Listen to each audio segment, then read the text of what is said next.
101 centimeters in feet? First of all, we need to know the value of 1 centimeter in feet.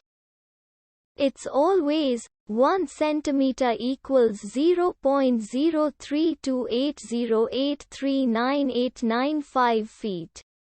Now we have to multiply 0.03280839895 by 101. Therefore, 101 centimeters times 0.03280839895 feet equals 3.313648299395 feet.